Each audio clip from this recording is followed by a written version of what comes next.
Radioquímica Parte 1. Introducción. Antes de abordar las teorías y los métodos de análisis radioquímicos, tenemos que conocer algunos conceptos previos. Por ejemplo, lo que es la radioquímica. La radioquímica es una rama de la química que estudia las reacciones químicas mediante técnicas basadas en la radioactividad, basándose en el uso de isótopos radioactivos. Pero, ¿qué es la radioactividad? Bueno, es un fenómeno físico por el cual los núcleos de algunos elementos químicos, llamados radioactivos, emiten radiaciones. La radiación es la propagación de energía en forma de ondas electromagnéticas o partículas subatómicas a través del vacío o de un medio material. Otro concepto también importante es la cinética de primer orden, también conocida como reacción de primer orden, y es aquella en la que la velocidad de reacción depende únicamente de un reactivo. Ahora pasemos a sus antecedentes. Comencemos con Proust. En 1816, Proust sugiere que todos los pesos atómicos eran números que podían ser múltiplos enteros del correspondiente al hidrógeno, considerando a este como el componente fundamental de todos los demás elementos. En 1896, Becquerel descubre que ciertas sales de uranio emiten radiaciones espontáneamente. 2 años después, el matrimonio Curie anuncia el descubrimiento del polonio y el radio.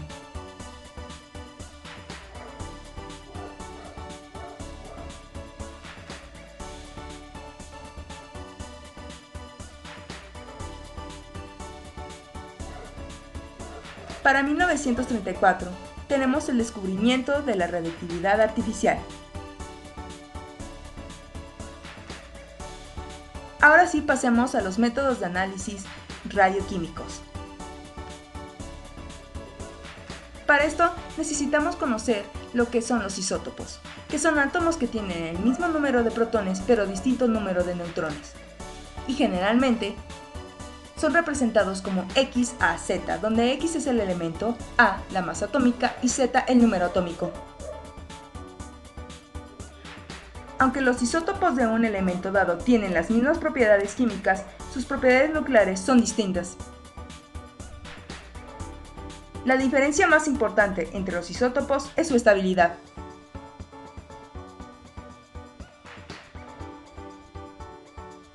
Así tenemos que un isótopo siempre será más estable que otro. Los tipos más importantes de partículas radiactivas son las partículas alfa y las partículas beta, así como los rayos gamma y los rayos X. Una partícula alfa es equivalente a un núcleo de helio. La emisión de una partícula alfa da como producto a un isótopo nuevo, cuyo número atómico y su número de masa atómica son respectivamente 2 y 4 veces menores que las del isótopo inestable original. Esto podemos verlo ilustrado en el ejemplo siguiente, donde el radio 226 emite una partícula alfa y da radón 222, o el uranio 238 emitiendo una partícula alfa da torio 234. Así, podemos nosotros deducir lo que son la fórmula general de las emisiones alfa.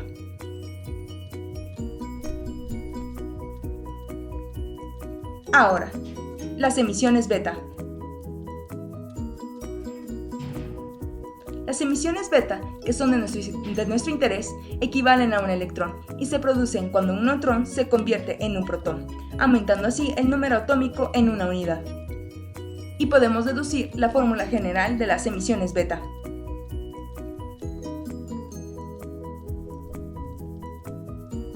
Esta constante emisión de partículas alfa y partículas beta da lugar a la emisión de rayos gamma y la emisión de rayos X. Ahora vamos a pasar a uno de los tópicos más relevantes dentro de este campo. Radioquímica, parte 2, radioisótopos. El descubrimiento de los isótopos fue una de las aportaciones más grandes del campo de la radioquímica.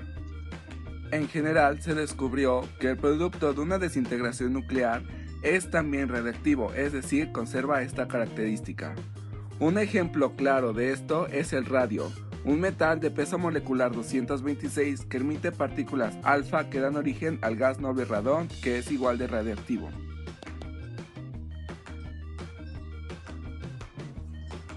Fue Frederick Soddy en 1808 que demostró que el átomo ionio provenía del torio, que es un elemento químico.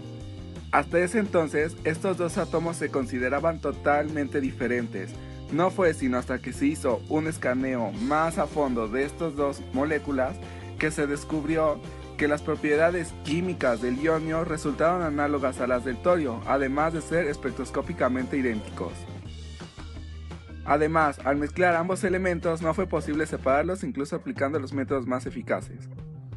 Sin embargo, el estudio sistemático demostró que químicamente eran idénticos, la única diferencia que presentaban era su peso atómico, ya que el átomo de torio tenía un peso molecular de 230, mientras el ionio presentaba un peso molecular de 232. Fue así como Soddy, junto con Rutherford, que declararon que los elementos radioactivos pueden tener más de un peso atómico, a pesar de que sus propiedades químicas sean idénticas. Esto fue lo que llevó al concepto actual de radioisótopo, es decir, un átomo de un mismo elemento radioactivo con propiedades químicas idénticas pero diferente masa molecular. Soddy, además de probar la existencia de radioisótopos, proporcionó una explicación al porqué de su aparición. Mencionaba que los isótopos entre los elementos radioactivos es consecuencia del efecto producido por la desintegración radioactiva. Si se tiene un radioisótopo, cada vez que se dé lugar a una emisión alfa, la carga del núcleo disminuirá en 2 unidades. Simultáneamente, la masa atómica disminuye en 4 unidades. Este efecto es producido porque una partícula alfa se compone de protones y neutrones, específicamente 2 neutrones y 2 protones. En consecuencia, y recordando que la masa atómica toma en cuenta el número de neutrones y protones en el núcleo de un átomo, la pérdida de estas dos subpartículas propone un desplazamiento dentro de la tabla periódica. A esto se le conoce como desplazamiento periódico. Es de gran importancia recordar que se tiene otro tipo de radiación, y es la llamada emisión beta, la cual supone el aumento de una unidad en el número atómico debido a la pérdida de una carga negativa, pero la masa prácticamente no varía. Este efecto es gracias a que una emisión beta se compone de simplemente un electrón el cual va a abandonar al átomo radioactivo, provocando así un aumento en su número atómico. Si se pudiera pesar un solo átomo después de que se produjera una emisión beta, encontraremos que su masa permanece constante, gracias a que la masa atómica de un electrón puede considerarse despreciable.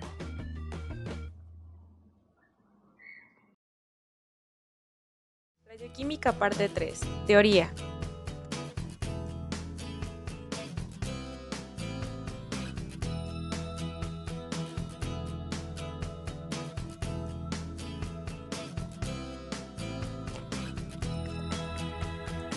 Teoría de desintegración.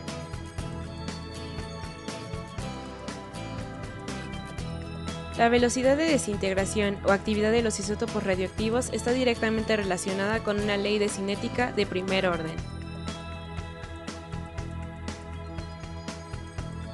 Dicha fórmula es la siguiente, donde encontramos datos como el número de átomos, la constante radioactiva y el tiempo de desintegración.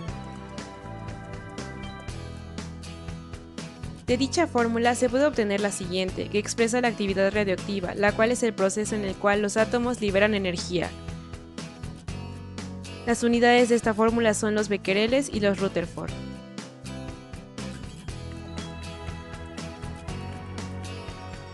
Una importante propiedad característica de un isótopo radioactivo es la vida media, expresada como T con subíndice 1/2, que es el tiempo necesario para que se desintegre la mitad de los átomos radioactivos,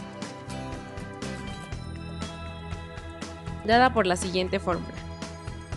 La vida media no depende del número de átomos y permanece constante a lo largo del proceso de desintegración, lo que quiere decir que la mitad de los átomos radioactivos se desintegrarán en una vida media, y así sucesivamente. Radioquímica, parte 4. Aplicaciones cuantitativas.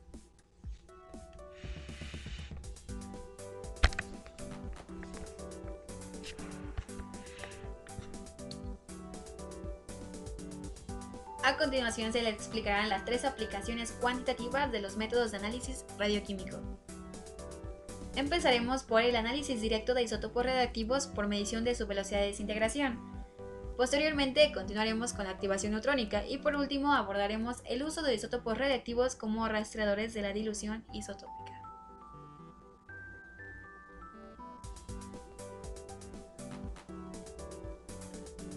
Nuestro primer método es el análisis directo de analitos reactivos, cuya característica principal es que la concentración de nuestro radioisótopo de larga vida permanece esencialmente constante durante todo nuestro proceso de análisis. Esto nos permitirá finalmente calcular el número de partículas radiactivas presentes en nuestra muestra final.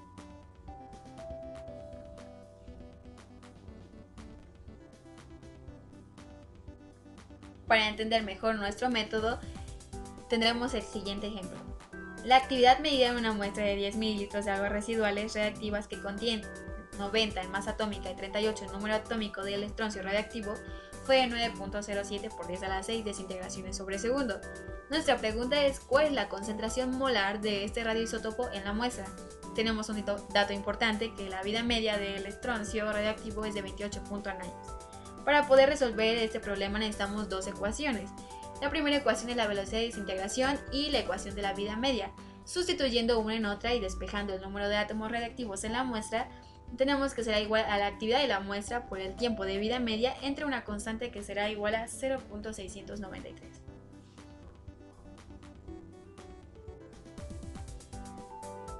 Bueno, antes de determinar nuestro número de átomos hay que recordar que siempre hay que resolver el problema en las mismas unidades, es decir, la actividad y la vida media.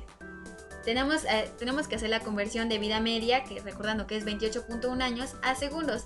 El resultado de la conversión nos da 8.86 por 10 a la 8 segundos. Y ahora sí, sustituyendo nuestros valores en la ecuación ya obtenida, nos da un valor de 1.16 por 10 a la 16 átomos del radioisótopo de estroncio en la muestra. Pero aquí no hemos acabado nuestro problema, ya que nuestra concentración nos las pide en molaridad.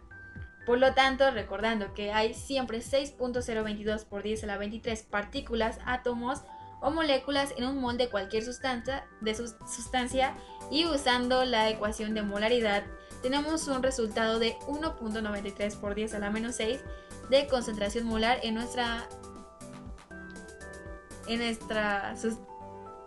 muestra de aguas residuales de 10 mililitros radiactiva. A continuación tenemos el siguiente método cuantitativo, que es el análisis por activación neutrónica. ¿Qué quiere decir con eso? La activación neutrónica es la forma de inducir radioactividad en una muestra que no lo es, mediante el bombardeo de la misma con neutrones.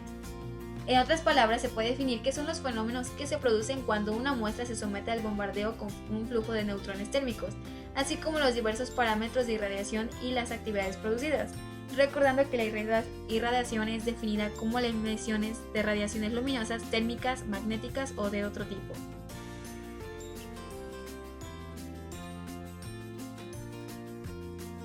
Bueno, una vez completado la irradiación, la muestra se retira del reactor nuclear y se deja en reposo para que se enfríe, es decir, entra un proceso de enfriamiento.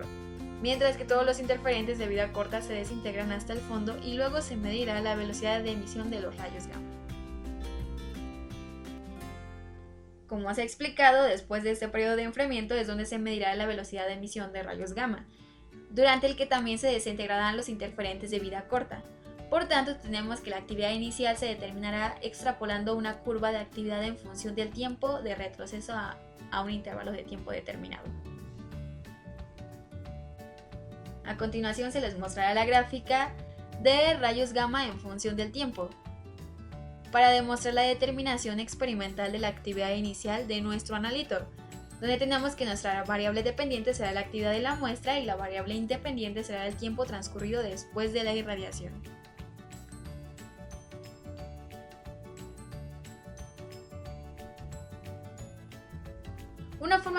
sencillo de analizar los datos de activación neutrónica consiste en usar uno o varios patrones externos, haciendo que A0 en X y A0 en Y representen la actividad inicial del analito en una muestra y en un único patrón externo, y que W en X y W en S es el peso del analito de la muestra y el patrón externo se obtiene en dos ecuaciones. A continuación se les mostrará las siguientes ecuaciones, que nos permitirán determinar la masa del analito de la muestra. Tenemos un ejemplo. La concentración del manganeso en el acero puede medirse por activación neutrónica usando el método de patrones externos. Una muestra de 1000 gramos de un acero de decomposición desconocida y otra de 0.950 gramos de acero patrón, que se sabe que contiene 0.463% en peso de manganeso. Se irradian con neutrones en un reactor nuclear durante 10 horas. Tras 40 minutos de enfriamiento se miden las actividades de emisión de rayos gamma con los resultados siguientes: 2.542 cuentas por minuto en la muestra y 1.984 cuentas por minuto en el patrón. Nuestra pregunta final: ¿cuál será el porcentaje en peso de manganeso en la muestra de acero problema? Tenemos que combinar las tres ecuaciones. Las ecuaciones de patrones externos 2 y 3 tienen el peso del analito, tendremos que es por la siguiente fórmula. El peso del manganeso muestra patrón es 0.0440 gramos de manganeso. Será nuestro peso de la muestra patrón. Y sustituyendo en la ecuación primera se obtiene que el peso final de nuestro analito será igual a 0.00564 gramos de manganeso. Como la masa original de acero era de 1000 gramos, el porcentaje en peso de manganeso es de 0.564%. Bueno, una de las ventajas importantes del análisis por activación neutrónica es su aplicabilidad en casi todos los elementos de la tabla periódica. Además, no es destructivo. Por tanto, este análisis es una técnica muy importante para analizar muestras arqueológicas, forenses, así como obras de arte. Es decir, es muy importante para procesos de caracterización. Radioquímica parte 5. Dilución isotópica. Otro método radioquímico cuantitativo importante es la dilución isotópica, en la que un radioisótopo del analito presente en la mezcla se convierte en el trazador, el cual tiene una forma radiactiva de actividad conocida a partir de su desintegración. Empezaremos analizando línea por línea de este párrafo, empezando con un radioisótopo del analito presente en la mezcla. Esto nos quiere decir que si nosotros necesitamos conocer la cantidad de un analito estable, buscaremos un radioisótopo de este analito. Es decir, que si se desea conocer, por ejemplo, la concentración exacta de calcio 40, que es un isótopo estable, utilizaremos el calcio 45, el cual tiene la propiedad de ser radiactivo. Este apartado simplemente nos quiere decir que debemos encontrar un radioisótopo, es decir, un isótopo radiactivo del analito deseado. La siguiente línea nos dice que este radioisótopo se va a convertir en un trazador, por lo que es conveniente definir este concepto. Trazador son sustancias que se comportan como verdaderos espías dentro de un sistema. Es decir, cuando nosotros agregamos un trazador en esta disolución problema, se va a introducir de una forma prácticamente desapercibida para luego brindar información relevante acerca de este sistema a un observador externo. Por último, este trazador va a tener una forma radiactiva de actividad conocida a partir de su desintegración, por lo que se conocerá la frecuencia exacta con la que este radioisótopo libera radiaciones. En resumen, se introducirá al sistema un radioisótopo del analito deseado. Segundo paso. Se debe homogeneizar la mezcla una vez con el trazador en ella. A continuación, la muestra se procesa para aislar los gramos del analito deseado, con métodos como la cromatografía o depósito electrolítico. Cabe destacar que dentro de la muestra aislada se van a obtener tanto isótopos estables como isótopos radioactivos. Posterior a esto, se debe de medir la reactividad de la mezcla obtenida. Debido a que el principio de la dilución isotópica nos dice que si se combina un radioisótopo con un isótopo estable, la reactividad del sistema disminuye. Para dejar más claro este concepto, pongamos de ejemplo un limón, al cual se le extrae una gota que se va a introducir en un vaso lleno de agua. La gota se va a diluir en el agua. Lo mismo ocurre con isótopos radioactivos y estables. La reactividad se diluye. A partir de esta dilución de la reactividad se puede conocer la cantidad de analito presente en la muestra. Aplicaciones de caracterización.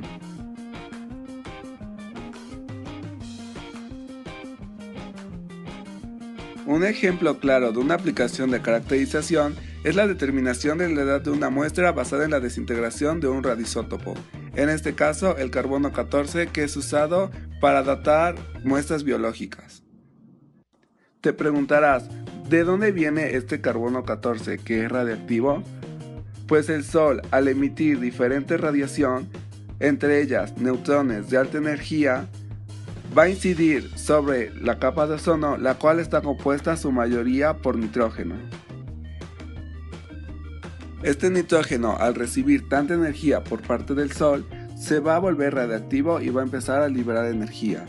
Así se va a convertir de nitrógeno a carbono 14. Este radioisótopo se va a introducir en los organismos vivos mediante procesos como la fotosíntesis y la cadena alimenticia.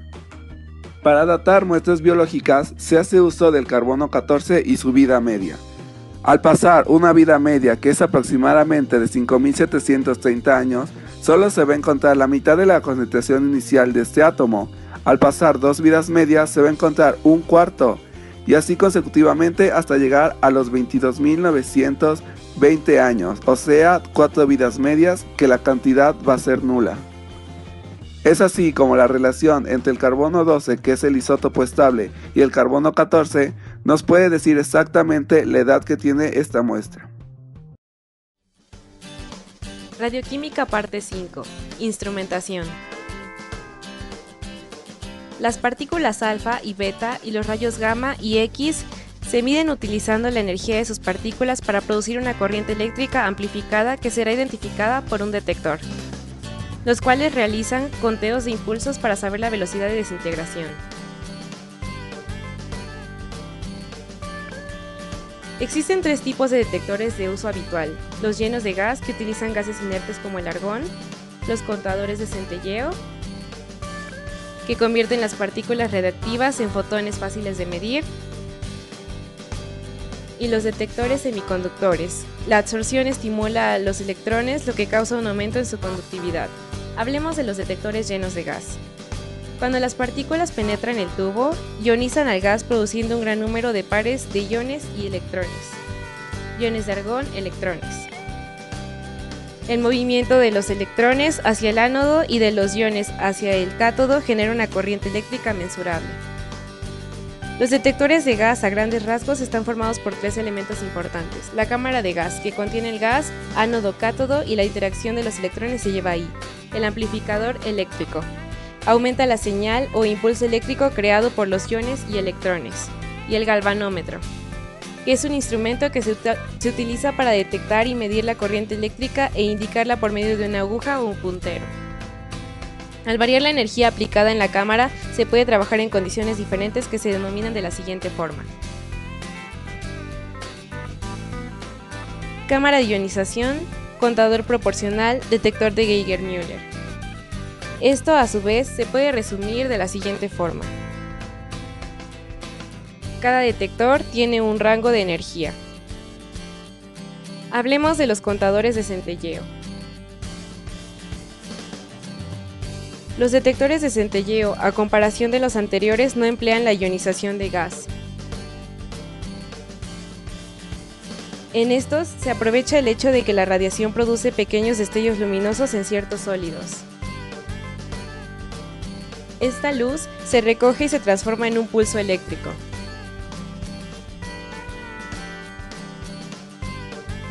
El material que produce el destello se llama cristal de centelleo. Se selecciona para que tenga una alta eficiencia en absorber radiación ionizante y emitir luz. El dispositivo consta de un cristal y fotomultiplicador.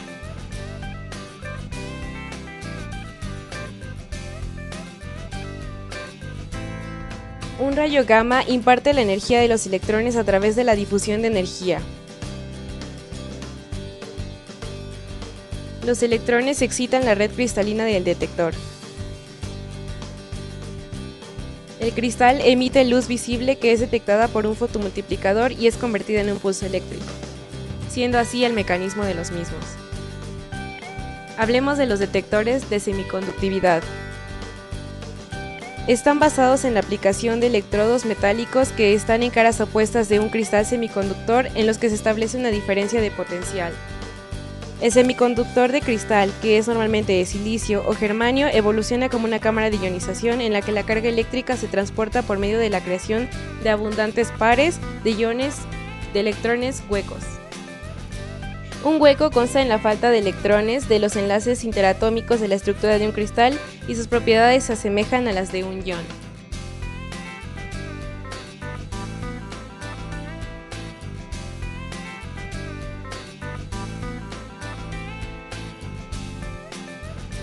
Mediante la amplificación de estos portadores de carga puede detectarse el paso de las partículas o fotones y así medir su energía. Algo destacable de estos detectores es que en el detector no deben existir más huecos y electrones libres de los que se formen en las radiaciones que se tratan de detectar.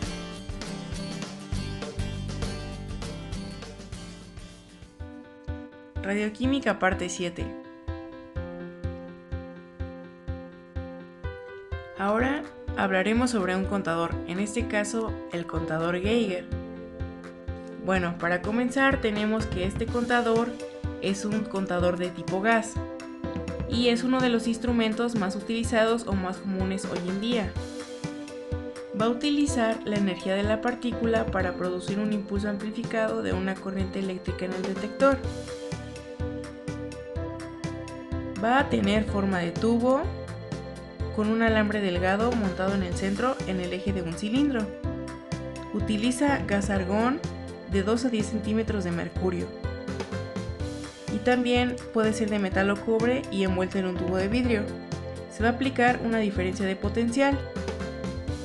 De esta manera, el tubo y el filamento van a diferir respecto a este potencial.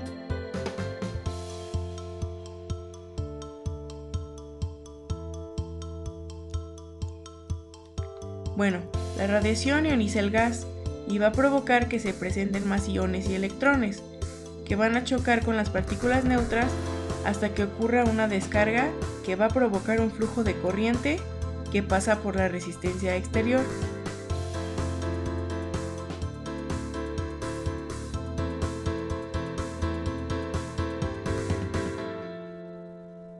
Bueno, después de pasar por esta resistencia exterior, vamos a tener que la caída de la tensión provocada por lo anterior va a hacer que la descarga se detenga.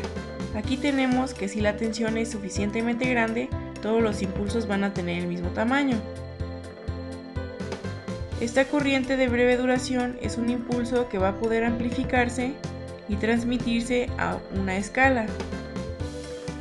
Bueno, en este caso se utiliza para partículas beta y gamma porque es difícil mantener o encontrar un material que haga pasar partículas alfa.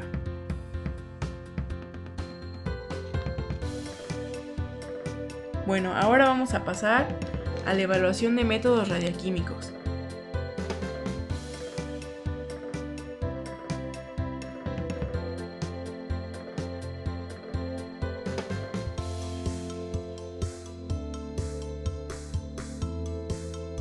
Este tipo de métodos radioquímicos se utilizan de forma habitual en el estudio de analitos, ya sea en muestras macro o en muestras meso.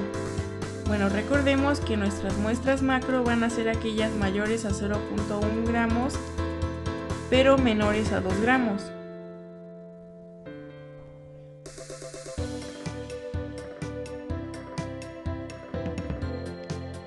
Y nuestras muestras meso van a ser aquellas mayores a 100 miligramos.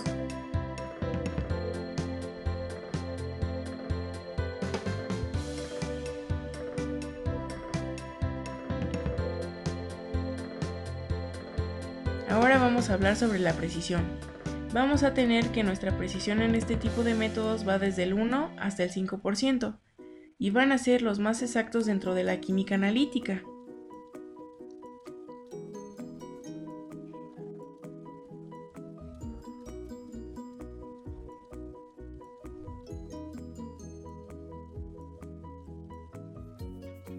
Bueno, dicha precisión se va a obtener en un análisis delimitado por la naturaleza de los átomos a analizar. Esto significa que vamos a hablar sobre un átomo estable y uno inestable. En el caso del átomo estable, tenemos que va a tener una menor exactitud respecto al átomo inestable. Ahora, el átomo inestable va a tener una mayor exactitud, y esto se va a deber al tiempo de vida media y cantidad de partículas que va a emitir una partícula en un determinado tiempo.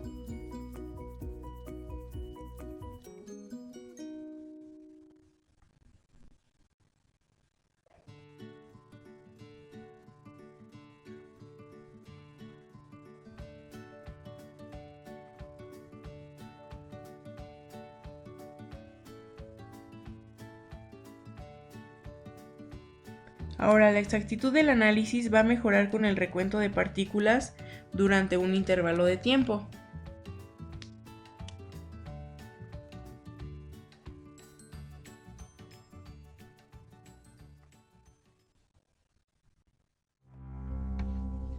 La radioquímica, parte 8. A continuación vamos a mencionar algunas de sus aplicaciones en el área de la biotecnología.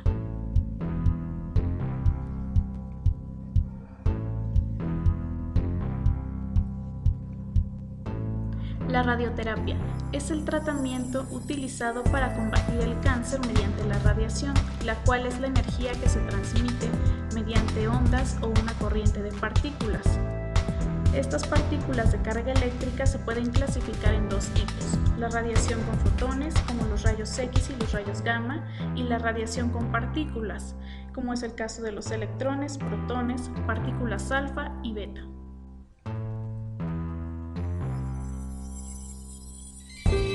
Cuando la radiación daña los genes de las células cancerosas, estas ya no pueden crecer ni dividirse, así que con el tiempo estas células mueren. Y con esto se reduce el tamaño del tumor.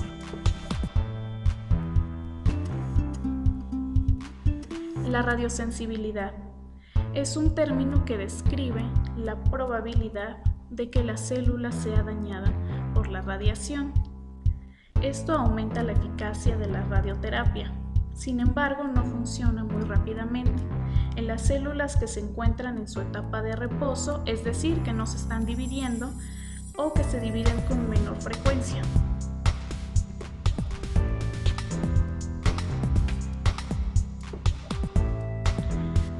La radioterapia destruye las células cancerosas y células normales que se encuentran en división.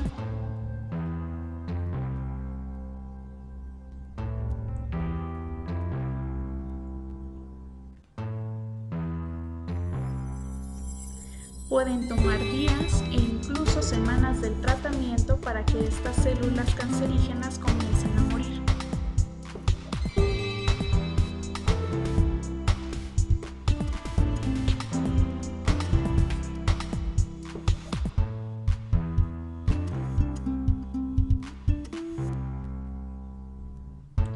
La técnica utilizada en la radioterapia va a depender del tipo, extensión y localización del cáncer, así como del objetivo del tratamiento. También se va a tomar en cuenta la etapa del cáncer y el estado de salud del paciente, para que se elija el mejor método de emisión de la radiación y la dosis total.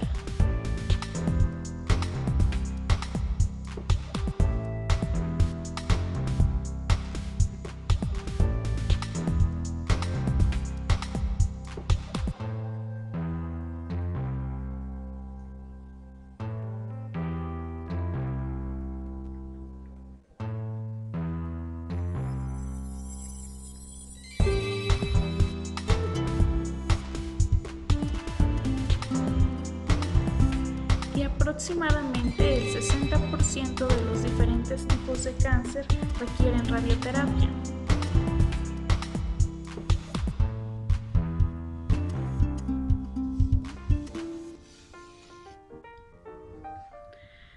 Existen nuevos métodos de la radioterapia, como los radiosensibilizantes, los cuales son medicamentos de quimioterapia que provocan que las células cancerosas sean más sensibles a la radiación, sin afectar a los tejidos normales y aumentando la eficacia de la radiación,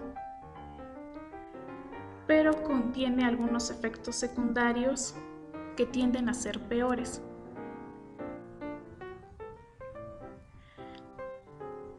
Los radioprotectores son sustancias que protegen a las células normales contra la radiación. Estos son muy útiles en las áreas que es difícil no exponer los tejidos normales. Radiofarmacia.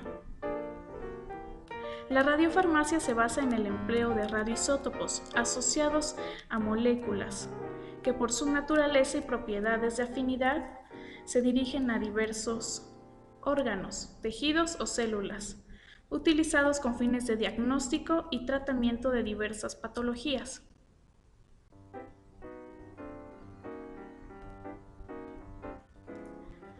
Los radiofármacos son medicamentos que contienen radioisótopos y se pueden administrar por vía oral, intravenosa o también se pueden colocar en alguna cavidad del cuerpo.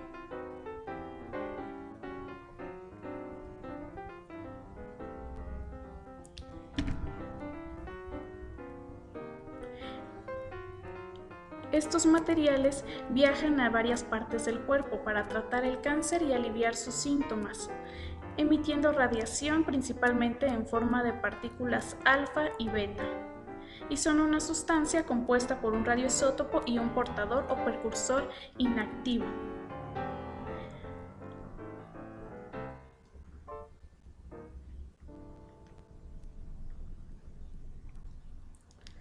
La radiología.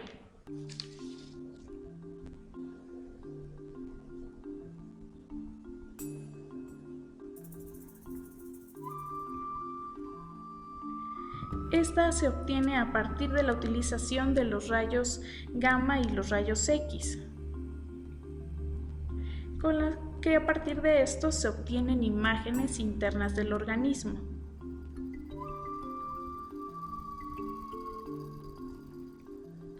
Estas imágenes obtenidas son empleadas con el fin del diagnóstico y tratamiento de una enfermedad, permitiendo identificar lesiones e incluso clasificarlas en etapas, así como también llevar un seguimiento de un determinado tratamiento. Algunos estudios que se realizan con la radiología son la mamografía, resonancia magnética, las radiologías simples